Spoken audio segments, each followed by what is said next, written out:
ناظرین السلام علیکم ورحمۃ اللہ وبرکاتہ۔ استقبال ہے فکر و خبر کے ساتھ خصوصی ملاقات میں اور آج ہمارے ساتھ خصوصی بات چیت کے لیے حاضر ایک ایسی شخصیت جنہوں نے 3 نسلوں کو پروان چڑھایا۔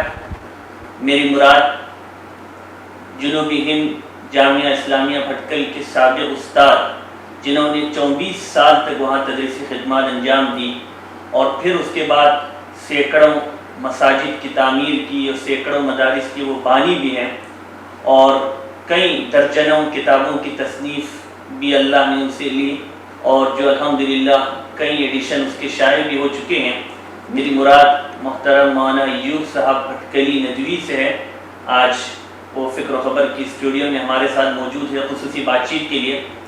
میں سب سے پہلے تو مولانا کا استقبال کرتا ہوں فکر و خبر کی اسٹوڈیو میں، اور سب سے پہلے آپ سے یہ پوچھنا چاہوں گا، آپ کے بارے میں نے یہ سنا ہے کہ آپ پہلے بورڈ اسکول میں تعلیم حاصل کرتے تھے، تو پھر بعد میں دینی تعلیم کی طرف آپ کی رغبت کیسی ہوئی اور جامعہ میں آپ کا داخلہ پھر کیسے ہوا؟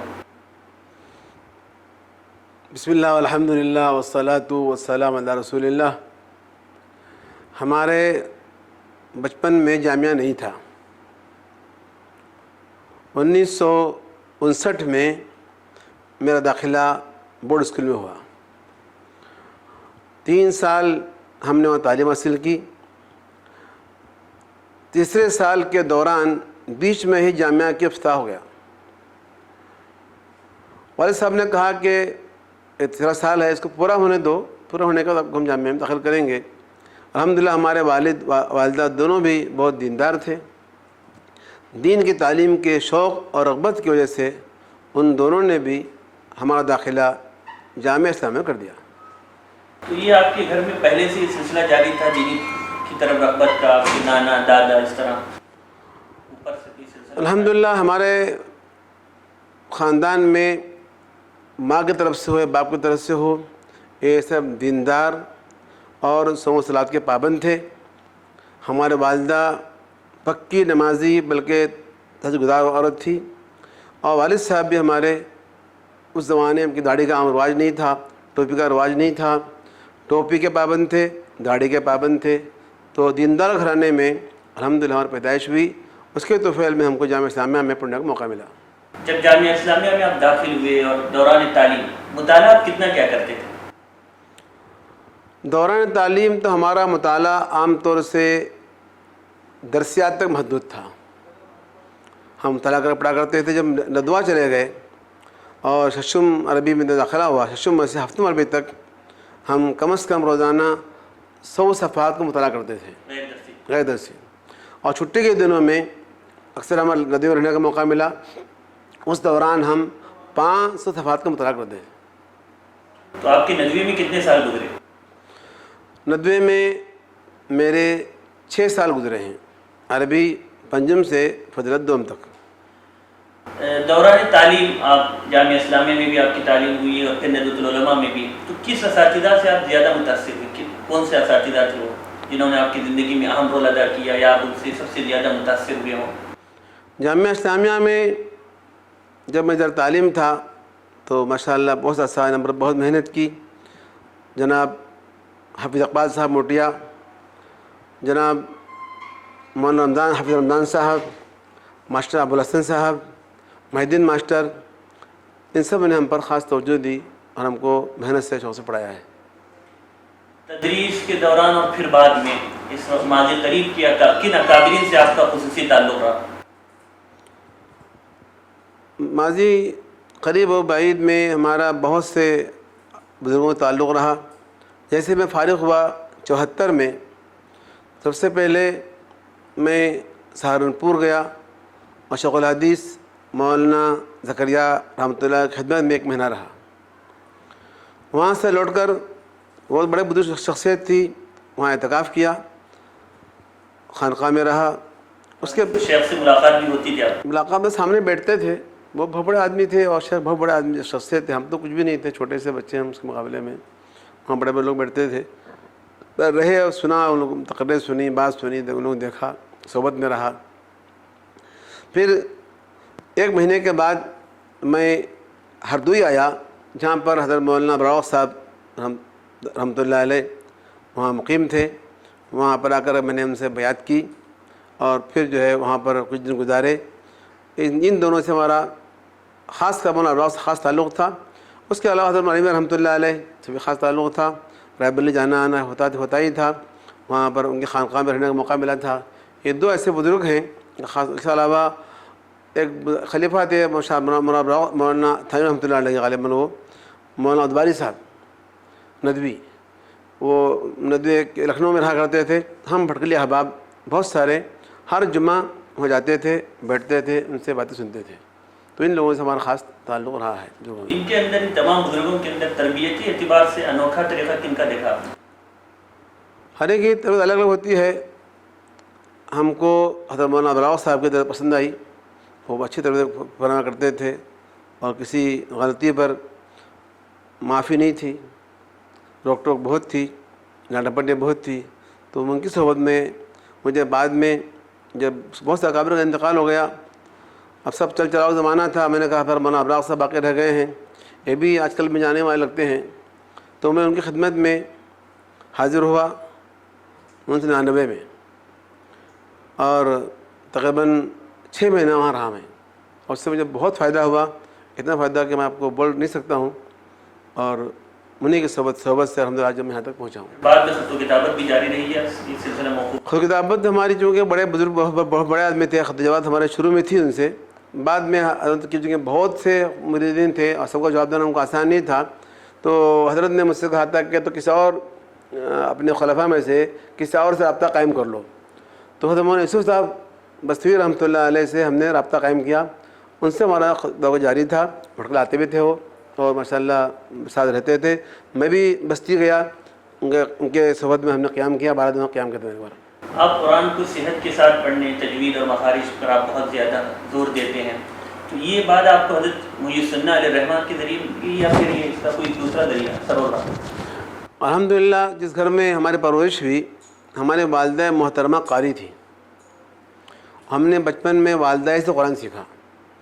اس زمانے میں قواعد وغیرہ کا اتنا رواج نہیں تھا. پھر جامعہ میں آنا ہوا، اور اقبال صاحب موٹیا وہ قاری تھے، ان سے ہم نے قرأت سیکھی جتنا ہو سکتا تھا. ہمارے والد صاحب رحمۃ اللہ علیہ ہمیشہ کہا کرتے تھے بیٹا قرآن صحیح سیکھو اور رائٹنگ صحیح کرو، 2 کام اکثر بولا کرتے تھے. تو مجھے جب بھی موقع ملا، جس سے موقع ملا، میں نے ان کو قرآن سنایا، قرآن سیکھا. ایسے تقریباً ہم نے 100 افراد کو قرآن سنایا ہے، اپنی اصلاح کی ہے. اور ہردوئی میں 6 مہینہ تھا تو وہاں بھی مجھے حکم ملا کہ قرآن صحیح کریں. وہاں بھی میں نے قرآن صحیح کیا، دھرنا قاعدہ سیکھا، جبکہ میری عمر 47 سال کی تھی. تو اس سے مجھے بڑا فائدہ ہوا، اور ایک حد تک میرا قرآن صحیح ہوا. اس میں والد صاحب کا بھی دخل ہے. والد صاحب بھی بڑے قاری تھے، والدہ بھی قاری تھی، اساتذہ بھی قاری تھے. مولانا 24 سال آپ کو تدریسی تجربہ رہا ہے جی. اس سلسلے میں بچوں کو مارکس کر پڑھانا یا پھر محبت سے سمجھا کر پڑھانا، کون سا تجربہ زیادہ مفید رہا ہے؟ محبت سمجھا کر پڑھانا بہت اچھا طریقہ ہے، لیکن اس میں بہت دیر لگتی ہے. دیکھیے بچے کے پیچھے بہت لمبا ٹائم دینا پڑتا ہے. بچے ہوتے ہیں 100 200 300 آدمی کہاں تک ٹائم دے سکتا ہے بچے کے پیچھے. اور ہر ایک کا موڈ بھی اکثر یکساں رہتا نہیں ہے. تو مارنا ضروری نہیں ہوتا، لیکن بچوں کے بعد معلوم ہونا چاہیے کہ ہم کو مار سکتے ہیں، اتنا کافی ہوتا ہے. جب تک آدھا پٹائی نہیں کی جائے تو بچے سمجھتے ہیں ہم آزاد ہیں، ہمیں پوچھنے والا آدمی نہیں ہے. ایسے بہت سے مسابقے پڑے کہ بعض بچوں نے چوریاں کی، اور پھر ہم نے ایک ہتھیلی لگائی ان کو اصلاح کے لیے، پھر بھی وہ توبہ نہیں کر سکے. پھر میں نے کہا کہ ابا کو بلا کے لاؤ. ابا آ گئے ان کے. ہم نے ابا سے کہا یہ آپ کا بچہ، یہ پیٹی، یہ بستر، آپ اس کو لے کے چلے جاؤ، ہم اس کو پڑھا سکتے نہیں، چوری کر رہا ہے، یہ کیسے پڑھائیں گے، ہم پورا مذہب بدنام. تو انہوں نے کہا کہ نہیں ہمارا بیٹا پڑھے گا. میں نے کہا پڑھے گا تو کام کرنا پڑے گا آپ کو، آپ لکھ کے دیں گے، آپ اس کو جو چاہے سزا دے سکتے ہیں، آپ لکھ کر دیں گے تو میں ان کو پڑھاؤں گا، پڑھائی بھی کروں گا پڑھاؤں گا، ورنہ میں پڑھا سکتا نہیں. بچہ روتا رہا 2 گھنٹے تک، میرے مولانا کے حوالے مجھے مت کرو، میں برداشت نہیں کر سکتا. کہ والد صاحب نے کہا نہیں آپ کو اجازت ہے، دیکھتے دیکھتے چلے گئے۔ میں نے بچے سے کہا کہ تم جاؤ، بعد میں ملیں گے ہم۔ اس کو میں نے ایک ہاتھ مارا نہیں، چھڑی لگائی نہیں۔ آج ماشاء اللہ اتنا اچھا بچہ ہے، اس کو خود یاد ہوگا۔ مارنا مقصد نہیں ہے۔ حدیث میں ہے کہ کوڑا رکھو گھر کے اندر، سب دیکھتے رہیں اس کے، مار سکتا ہے آدمی۔ اگر بچے کو معلوم ہو جائے ہم کو ساتھ مار نہیں سکتے، وہ بہت زیادہ شریر ہو جاتا ہے۔ جب معلوم ہو جائے کہ مار سکتے ہیں تو بچہ صحیح رہتا ہے۔ تو ہمارا اصول یہ ہے، ہم نے کسی استاد کو بچوں کو مارنے منع نہیں کیا، ہمارے قانون میں نہیں مارنا نہیں ہے۔ مارنے میں اس کے جو اصول آداب ہیں، ہم نے کتاب لکھی ہے، اس کا نام ہے مثالی مدرسہ، پورے اس میں اصول لکھے ہیں مارنے کے، اور اصول کے مطابق اگر مارتا ہے تو انشاءاللہ کوئی نقصان نہیں ہوتا ہے۔ برا مارنا جائز ہے، ترک سنت پر مارنا شرعاً جائز ہے، ترک سنت پر، اور ترک فرض پر تو مارنا تو واجب ہے۔ بہرحال حضور میں اللہ کے نبی نے مارنے سے منع نہیں کیا۔ ہاں اس کے اصول آداب ہیں، اسے رعایت کریں۔ محبت پڑھانا بہت اچھی بات ہے، لیکن اتنا آسان کام نہیں ہے۔ استاد منع کر دیا کہ آپ مت مارو، بچہ شر ہو جاتا ہے، لہٰذا مارنے کی اجازت ہونا چاہیے کہ اس کے اصول ضابط بتا دینا چاہیے۔ ہم نے اصول لکھے ہیں، بتایا ہے اساتذہ کو۔ ہمارے انڈر میں بچے پڑھتے ہیں، ان کی تعداد آج کل کم و بیش 10,000 ہے۔ ہم کو کوئی الا ماشاء اللہ ایک سال میں مارنے کی ایک شکایت بھی نہیں آتی ہے۔ یہ وہ اصول ہیں، آدمی کرے گا تو شکایت کا سوال ہی پتہ نہیں ہوتا۔ مولانا محترم، معذرت کے ساتھ ایک سوال یہ بھی میں آپ سے پوچھنا چاہوں گا کہ آپ کے بارے میں ایک عام تاثر یہ ہے کہ آپ کسی بھی ادارے میں جب چلے جاتے ہیں تو شاگردوں کے سامنے آپ استاد کو ڈانٹتے ہیں، جس سے استاد کو ناپسند بھی ہوتا ہے اور شاگردوں کے سامنے ان کی عزت کا بھی سوال ہوتا ہے۔ اس سلسلے میں بھی ہم آپ سے وضاحت چاہیں گے۔ یا پھر یہ بھی تاثر رہا ہے کہ کبھی کبھی آپ امام صاحب کو بھی ڈانٹ دیتے ہیں مصلیوں کے سامنے۔ تو اس طرح کی جتنی باتیں ہیں، اس سلسلے میں آپ کیا کہنا چاہیں گے؟ میں اس سلسلے میں کہنا چاہوں گا کہ جس استاد کو ڈانٹا ہو، جس امام کو ڈانٹا ہو میں نے، وہ سامنے آئے تو جواب دینے میں سہولت ہوگی۔ میں نے عام طور سے ائمہ کرام کو ان کی غلطیوں پر متنبہ کیا ہے، لیکن عام طور سے ہم نے تنہائی میں کیا ہے۔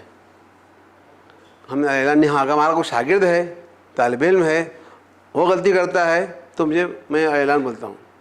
اور میں جہاں بھی جاتا ہوں مدرسے میں یہ کہتا ہوں کہ میں جب حاضر ہو جاؤں تو مدرسے میں خاص کر کے وہاں کا استاد نماز نہ پڑھائے، وہاں کا طالب علم نماز پڑھائے، تاکہ مجھے بولنے میں سہولت ہو۔ جامعہ میں 24 سال رہا، 15 سال میں ہی امام تھا، میں ہی مؤذن تھا، لیکن نماز میں نے بہت کم پڑھائی، اذان میں نے بہت کم دی۔ میں ہر بچے کو آگے بڑھاتا تھا، نماز کے لیے بھی، اذان کے لیے بھی غلطیاں بولتا تھا، تاکہ وہ اچھے امام، پکے امام بھٹکل والوں کو، بلکہ دنیا والوں کو مل جائیں۔ میری پوری کوشش رہی۔ اعلان ڈانٹنا کہ مجھے یاد نہیں ہے، اگر کوئی ہے تو سامنے آتا اچھا ہے۔ ناظرین، آپ نے سنا کہ مولانا نے خود اس کی وضاحت کی کہ وہ تنہائی میں ہی اس طرح کی چیزوں پر متنبہ کرتے ہیں۔ اور میں اپنے ناظرین کو یہ بھی بتاتا چلوں کہ بہت سے مسائل، خصوصاً نماز وغیرہ کے سلسلے میں اور تجوید کے سلسلے کے مسائل میں بھی جتنی گہرائی مولانا رکھتے ہیں، جزئیات تک میں، اس کی مثالیں آپ کو بہت کم ملیں گی۔ تو ہم آگے بڑھتے ہیں۔ مولانا جمعیت السنیہ الخیریہ، سننا جمعیت السنہ الخیریہ، یہ الحمدللہ آپ کا ماشاءاللہ ایک بہت بڑا کام رہا ہے۔ تو اس کے تحت اب تک کیا کام انجام پا رہے ہیں؟ اس کے ماتحت تو بہت سے انجام پاتے تھے، جو حالات اچھے تھے۔ اب تو حالات دگرگو ہیں، کام تو چل رہا ہے، بہت معمولی انداز سے چل رہا ہے۔ ہمارا اصل مقصد تعلیم تھا۔ ہم بچپن میں جوانی کی حالت میں جماعتوں میں نکلتے تھے۔ میں نے دیکھا کہ جماعت نکلنے کے بعد پورے گاؤں میں، بڑے بڑے اچھے گاؤں، دیندار گاؤں، ایک آدمی ایسا نہیں ملا مجھے جس کو اتحیات یاد ہو۔ بھٹکل کا اطراف، ہبلی اطراف نہیں، ہبلی اطراف میں تو بہت سے ایسے گاؤں جانے کا موقع ملا کہ پورے گاؤں میں کسی ایک آدمی کو سورہ فاتحہ یاد نہیں تھی۔ وہاں کا تو یہ حال تھا۔ بھٹکل کے اطراف میں نماز صحیح نہیں، اتحیات تک یاد نہیں۔ تو مجھے فکر ہوئی کہ تعلیم کو آگے بڑھانا ہے، اور تعلیم کو آگے بڑھانے کے لیے ہم نے مکتب کھولے، مدرسے کھولے، اور الحمدللہ آج بھٹکل اور جتنے گاؤں ہیں، بھٹکل سے گرسپا تک، بھٹکل سے اڑپی تک، شاید تقریباً ہر گاؤں میں گیا، وہاں بچوں کو بلا کر لایا. آج بچے ماشاءاللہ بہت سے بچے آ گئے، عالم بن گئے، حافظ ہو گئے، ڈاکٹر بن گئے، اور جو نہیں آئے آج بھی وہاں جہالت ہے. تو آپ کے اندازے کے اعتبار سے اب تک کتنے ہزار بچوں نے اس سے فائدہ اٹھایا ہوگا، ایک اندازہ؟ ہزاروں بچوں سے فائدہ اٹھایا. تعداد ہمارے پاس نہیں ہے. بھٹکل میں ہی شاید میں نے تقریباً لگ بھگ 3000 بچوں کو سکھایا میں نے بھٹکل کے اندر، اور باہر تو کوئی حسابی ہمارا نہیں ہے. آج ہمارے بچے ہمارے جو پڑھ رہے ہیں وہی 10,000 ہیں. کتنے مدارس ہیں اس وقت ہمارے انڈر میں جہاں ہم لوگ کچھ امداد دیتے ہیں ان کی تعداد 70 ہے، جہاں ہم تعاون کرتے ہیں. جو نہیں کرتے ہیں تو اس کے علاوہ بہت زیادہ ہے. مجھے حج کا لوگ بلاتے رہتے ہیں. تو آپ 70 کے علاوہ بھی مدارس میں جاتے ہوں گے؟ ہاں جاتا ہوں. میں مجھے جہاں بورڈ دکھائی دیا مسجد کا، مدرسے کا، اندر چلا جاتا ہوں اگر لڑکوں کا مسئلہ ہے تو، اور جا کر کے اصلاح کرتا ہوں.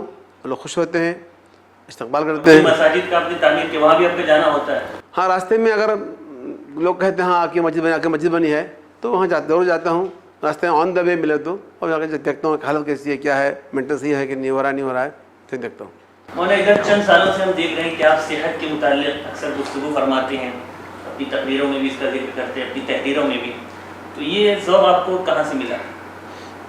اور ادھر یہ چند سال کی بات ہے، پہلے سے آپ کا یہ معمول رہا ہے، لیکن ادھر چند سالوں میں تو یہ بات زیادہ نظر آ رہی ہے. آج کل ایک زمانہ تھا لوگ صحت کا بڑا خیال رکھتے تھے. لوگ کھانا پینا سونا جاگنا صحت کے لحاظ سے ہوتا تھا. آج کل لوگوں کو اپنی صحت کا خیال ہی نہیں ہے. آج کل دھوکہ دجالی دور ہے. آج کا ہر اللہ ماشاء اللہ بہت لوگوں کو دھوکہ لگے ہوئے ہیں. ایسی غذائیں تیار کر رہے ہیں جو انسان کے لیے غیر مفید ہیں. جیسے سافٹ ڈرنک ہے، بیکری آئٹم ہے، اور ہوٹلوں کے کھانے ہیں. ہمارا بچپن میں سب راج نہیں تھا کھانے کا لوگوں کا، اور یہ سب سافٹ ڈرنک تو سوال ہی نہیں تھا. بہت صحت کا بڑا خیال تھا. جواری چیزیں ملا کرتی، ہائیبریڈ چیزیں نہیں ملا کرتی. آج کے ہر جگہ ہائیبریڈ چیزیں ملتی ہیں. نہ مچھلی صحیح ملتی ہے، نہ جو ہے آج کل ترکاری صحیح ملتی ہے. تو یہ معلومات آپ نے کہاں سے حاصل کی؟ معلومات پبلک سے حاصل کی، عوام سے حاصل کی. میرا اصول رہا جو چیز مجھے معلوم ہے میں بتاتا رہتا ہوں. اس کے نتیجے میں ان عوام کو جو باتیں معلوم ہوتی ہیں وہ مجھے بولتے ہیں. ویسے آپ کے ماموں بھی ایک بڑے حکیم ہیں، تو ان سے بھی ہمارا پورا خاندانی حکیم ہے. بڑے ماموں حکیم، چھوٹے ماموں حکیم. تو ان سے بھی آپ نے کچھ؟ ہاں بالکل. اور ہمارے مامزاد بھائی پورے ڈاکٹر حکیم اللہ ماشاء اللہ. تو ہمارے گھر میں دواخانہ لگتا تھا ان کا ماموں کا، تو اس سے ہم کافی معلومات ملی. اور ہمارے ابا کہا کرتے کہ ہمارے دادا جو تھے وہ کہتے کسی کو جب علاج کسی کا نہیں لگے تو ہمارے دادا والوں آیا کرتے تھے، ان سے اچھا ہوتا تھا. آج میں کہتا ہوں کسی کو علاج اچھا نہ ہو میرے پاس آؤ، میں ان شاء اللہ علاج کروں گا. ان شاء اللہ میں خود کرتا ہوں، کسی اور کرواتا ہوں. اور آپ دعوتی سفر کرتے ہیں اکثر، اور مدارس اور مکاتب اور مساجد کی تعمیر کے لیے آپ کے دور دراز کے سفر ہوتے ہیں. اس سلسلے میں کسی بھی علاقے میں آپ کا جانا ہوتا ہے اور آپ کا ارادہ ہوتا ہے کہ وہاں مدرسہ قائم کرنا ہے، مسجد تعمیر کرنا ہے، تو پھر لوگ کیسے آپ کو مل جاتے ہیں، یا پھر آپ اس پر بھروسہ کیسے کر سکتے ہیں؟ یعنی پہلی ملاقات ہوتی ہے آپ کی اور اتنی جلد آپ ان پر بھروسہ کرتے ہیں، تو کیا اس سلسلے میں کبھی آپ کو دھوکہ بھی ہوا یا اکثر اچھے لوگ آپ کو ملے؟ دنیا میں کوئی بھی دودھ کا دھلاوا نہیں ہے. ہر آدمی کے اندر کچھ جو نقائص رہتے ہیں، لہٰذا ہمیں ان نقائص کو جانتے ہوئے بھی کچھ کام کرنا پڑتا ہے. دکان کا نوکر ہو چاہے کوئی بھی آدمی ہو، ہم یہ کہیں کہ پیور گولڈ ہے، آپ بول نہیں سکتے اس کو. آپ کو تجربہ ہو چکا ہوگا یہاں پر بھی، فکر خبر کے اندر جو ہوا کہ نہیں ہوا ہے. بہرحال دنیا میں بھروسہ کیا بغیر کام نہیں ہوتا، بھروسہ کرنا پڑتا ہے. دھوکہ بھی ہوتا ہے، غلط لوگ بھی آتے ہیں، وہ کب تک رہتے ہیں. اما مانف الناس فیمکث فی الارض، جو چیز نفع کی ہوتی ہے باقی رہتی ہے. اما فجو جفا، جو جھاگ ہوتی ہے اڑ جاتی ہے. آدمی اچھا ہے، پکا ہے، صحیح ہے، باقی رہتا ہے. آدمی اچھا پکا نہیں ہے نکل جاتا ہے. اور ہم کو جس کی پیچھے میں لکھا ہوا تو ہوتا نہیں ہے کہ آدمی اچھا ہے کہ برا ہے.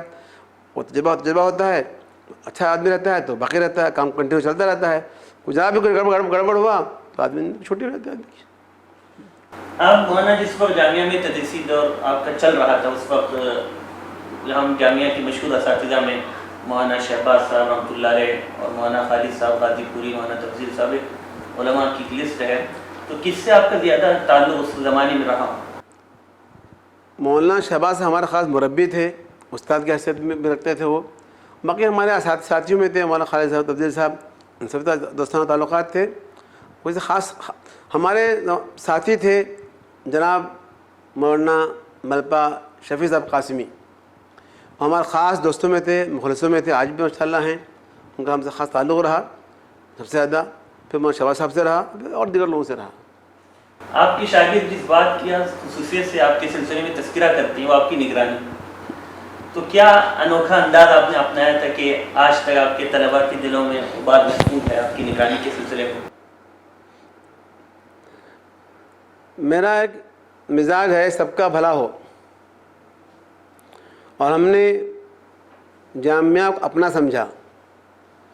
جامعہ کے طلباء کو ہم نے اپنے بیٹوں اور بیٹیوں سے بڑھ کر عزیز سمجھا. آپ کے والد محترم مولانا ادواری صاحب ایک بار مجھ سے پوچھنے لگے کہ آپ کو اپنے بیٹوں کی پہچان ہے؟ کیا مطلب اس کا آخر؟ یعنی میں گھر میں جاتا ہی نہیں تھا، اپنے بچوں کو دیکھتا ہی صحیح نہیں تھا. میں دیکھتا تھا کس کو؟ جامعہ، اس کے طلباء، بس. ان کی مجھے پوری فکر رہتی تھی، وہ کھانا صحیح کھا رہے نہیں کھا رہے ہیں، وہ ان کا لباس کیسا ہے، ان کی چپل کیسی ہے، ان کی لنگی کیسی ہے، وہ صحیح سو رہے نہیں سو رہے ہیں، کیا کر رہے ہیں، کیسے کر رہے ہیں، کون شرارت کر رہے ہیں، کون شرارت نہیں کر رہے ہیں. ہم نے الحمدللہ ایک ایک بچے کی فکر کی ہے، اس کی ہر چیز دیکھی ہے، جو ضرورت ہے اس کو پورا الحمدللہ پورا کروایا ہے. جس کو جو چاہیے میں نے کہا مجھ سے لے لو، ضرورت پوری کرو. جو خاص کر جو بچے باہر سے آتے تھے، ہبلی سے، ہلیال سے، گدک سے، ان کو خاص کر دیکھا ہے. ان کو جب تک میں تھا بچے وہ بہت خوش تھے، وظیفہ ان کا جاری تھا، ان کو ٹکٹ دیا کرتا تھا.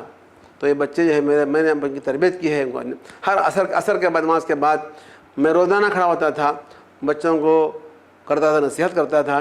بچہ آج بھی نہیں بھول سکتے. تو ہم نے بھرپور کوشش کی ہے بچے ہمارے اچھے بنے، نیک بنے، عالم بنے، حافظ بنے. ہم نے اس کے لیے اپنا سب کچھ داؤں پہ لگایا تھا، اور بچے اس کو ہم بھول نہیں سکتے. بچوں کو میں نے تیرنا سکھایا، کھیلنا سکھایا، فٹ بال بھی ساتھ میں کھیلا، والی بال ساتھ میں کھیلا، سب کچھ ہم نے بچوں کے ساتھ ہی کیا ہے. کھانا ساتھ میں کھاتا تھا، الگ نہیں. جماعت بچوں کو لے جاتا، جماعت میں لے جاتا تھا. میں نے 2 بار، کبھی 1 بار جماعت میں نکلتا ہی رہا. سب کو نکالا جماعت میں، ایک بچہ نہیں تھا. مولانا آپ کی زندگی کا خوشگوار لمحہ یا پھر غمگین لمحہ کون سا رہا؟ میں جب جماعت میں جاتا ہوں، تبلیغ جماعت میں، مجھے بہت خوشی ہوتی ہے. کوئی ایسا واقعہ جو زندگی بھر آپ کو یاد رہا خوشی کے اعتبار سے؟ ہاں، جب میں نے کتاب لکھی اذکار الصلاۃ، چھپ کر آ گئی، تو میں بھی خوش ہوا، ابا بھی خوش ہو گئے. پھر میں نے اور ایک کتاب لکھی، اس کا نام تھا شافی فقہ نام تھا. ماشاء اللہ وہ بھی جب بہت مشکلوں کے بعد چھپ کر آ گئی، وہ میرا دن بڑی خوشی کا دن تھا زندگی کا. مجھے بہت خوشی ہوئی تھی. اور آپ کی زندگی کا سب سے غمگین لمحہ کوئی یاد ہے آپ کو؟ غمگین لمحہ کیا کہہ سکتے ہیں آپ. ایک ہماری محترمہ تھی، وہ رخصت ہو گئی، وہ غمگین لمحہ تھا. پھر والد صاحب کا انتقال ہوا، والدہ کا انتقال ہوا، جو غمگین لمحات تھے. اور الحمدللہ اللہ نے خوش رکھا زندگی میں. مولانا آپ نے کتابیں کم تصنیف کی، لیکن بعض کتابیں ایسی ہیں جس کی 10ویں ایڈیشن شائع ہوئی. کیا خصوصیت ہے ایسی کہ اتنی قبولیت ان کتابوں کو ملی؟ کیا سمجھتے ہیں آپ اس کے پیچھے؟ ہم نے یعنی آپ کی تحقیق زیادہ رہی یا پھر انوکھاپن رہا، اس میں جدت رہی؟ ایک اصول یہ ہے کام کرنے کا، اگر کتاب کو بہت ہی آسان بنا کر پیش کیا جائے اور مختصر پیش کیا جائے، وہ کتاب بڑے چھوٹے سب کے کام آتی ہے. شافی کا آپ کے ہاتھ میں آج کل جو چل رہی ہے الحمدللہ، اس کو میں نے بورڈ پر لکھوا کر 7 سال پڑھایا ہے. اور ہم نے یہ جاننے کی کوشش کی کہ کون سی عبارت ہے جو بچے سمجھ پا رہے ہیں. عمر بچے کی 11 سال تھی پڑھنے والوں کی، 11-12 بس. تو جو عبارت مجھے ایسی نظر آئی جو بچوں کے پلے نہیں پڑ رہی تھی، اس کو میں نے بدل دیا، میں نے چینج کر دیا. اور میں نے پوری کوشش کی کہ ہماری کتاب ایسی کتاب ہو جس کو 11 سال کا بچہ آسانی سے پڑھ سکے، تو اتنا میں نے کوشش کی تو 11 سال بچہ جو سمجھ سکتا ہے تو 100 سال کا بڑا بھی سمجھ سکتا ہے اس کو. اور ماشاء اللہ کتاب سب کے کام آ گئی, سب نے اس کو لیا, سب نے قبول کیا. تو اس کتاب پہ نظر ثانی بھی ہوتی رہی شافعی فتویٰ خاص طور پر؟ اپڈیٹ تو ہوتا رہتا ہے ہر آپ کے اندازے سے اس کی کتنے ایڈیشن نکل چکے؟ ہوتا اللہ کو معلوم. ہر سال ایسے نکلتا ہوگا. میں وہ کتاب لکھ کر مجھے جو ہے آج کتاب لکھ کر تو ہو گئے ہوں گے 25 سال نہیں 35 سال نہیں 45 سال ہو گئے لکھ کر کے. چھپ کر جو ہے 40 سال ہو گئے شاید کتاب چھپ کر کے. ہر سال وہ ایک ایڈیشن نکلتا ہے, کب سے نکلتا ہوگا. کہ اللہ کی طرف سے بے پناہ مقبولیت ملی اس کتاب. اللہ کا احسان ہے, تو کچھ بھی نہیں ہے. ہم کتاب لکھتے تھے اور مولانا شہباز صاحب سے اصلاح کراتے تھے کتاب کی. دونوں حصے؟ پہلا حصہ اچھا. اصلاح کرا, دوسرا حصہ تو مجھے موقع نہیں ملا. وہ کتاب لکھتے اترا تو اتنا چلتا بھی نہیں ہے, پہلا صحیح چلتا ہے. اب تک آپ کے کن ممالک کے اسفار ہو چکے ہیں؟ زیادہ اسفار ہمارے نہیں ہوئے ہیں, زیادہ میں نے کیا بھی نہیں, اپنا مشغولیت کو دیتے نہیں کام کرنے کے لیے. ویسے صرف جو ہے یہ بنگلہ دیش, Nepal, South Africa, Zambia, Mozambique, golf کے ممالک جتنے ہیں وہ سب, سعودیہ, دبئی, ابوظہبی, مسقط, بحرین, قطر, ان ممالک کا دورہ 10 ممالک کا دورہ ہوا ہے. مولانا اب ہمارے ادارے فکر و خبر سے آپ اس کے بارے میں جانتے ہیں, اس کے ایکٹیویٹیز کے سلسلے میں, تو کیا آپ کے تاثرات اس سلسلے میں؟ ماشاء اللہ فکر خبر بہت ہی اہم ادارہ ہے اور اس سے امت کو بہت نفع ہو رہا ہے, بہت فائدہ ہو رہا ہے, اور ہمیں بھی فائدہ ہو رہا ہے خبروں سے, دیگر فتاویٰ سے, چیزوں سے. ایک مثبت کام ہے, اس انداز میں ہو رہا ہے. ہم دعا کرتے ہیں اللہ سے قبول فرمائے اور ہمیں ترقی عطا فرمائے. ہم چاہیں گے کہ اس موقع پر اس سے 2 منٹ کے اندر ہمارے ناظرین کو کچھ پیغام. زندگی بھر کا ہمارا تجربہ یہی رہا کہ اللہ کا فرمان ہے وہ, من عمل صالحا فلنفسہ ومن اساء فعلیہا. آج کل کی دنیا میں لوگوں کو بہت سے ایسی چیزیں ہمارے معاشرے کے اندر ہو رہی ہیں, ہمارے سوسائٹی میں, دنیا میں ہو رہی ہیں, جس سے بہت زیادہ فتنے پھیل رہے ہیں. اور لوگوں کو فکر یہ ہے کہ کس طرح سے دھوکہ دیا جائے, کس طرح بلیک میل کیا جائے, کس طرح لوگوں کو بیوقوف بنایا جائے, یہی فکریں لوگوں عام معلوم ہوتی ہیں. تو میں یہ کہتا ہوں کہ لوگ جو جس غلطیاں کر رہے ہیں یہ کسی اور کے ساتھ نہیں کر رہے ہیں, وہ یہ غلطیاں دھوکہ اپنے آپ کو دے رہے ہیں. لہذا ہمارے پیغام یہ ہے کہ لوگ مالیات کے سلسلے میں خاص کر کے امانداری اختیار کریں. حضرت مولانا ابراؤ صاحب فرمایا کرتے تھے, سلوک کی جو پہلی منزل ہے, سلوک کا پہلا زینہ ہے وہ امانتداری ہے. اور آج کل ہمیں نظر آ رہا ہے امانتداری لوگوں کے اندر سے اللہ ماشاء اللہ تقریباً مفقود ہو چکی ہے. میں لوگوں سے کہوں گا بے ایمانی کریں گے خود بھگتیں گے, امانتداری اختیار کریں گے اللہ تعالیٰ بہت نوازے گا, بہت نوازے گا. ہم نے یہ بھی دیکھا, زندگی پر دیکھا, جس آدمی کو جو کام دیا جائے, چاہے وہ گھاس چھلنا ہی کیوں نہ ہو, چاہے کوئی بھی چھوٹا سے چھوٹا کام ہو یا بڑا سے بڑا کام ہو, آدمی اس کام کو ایمانداری کے ساتھ, دیانتداری کے ساتھ انجام دے گا, اللہ تعالیٰ اس کی روزی میں بہت برکت دے گا, جو بھی کام ہو.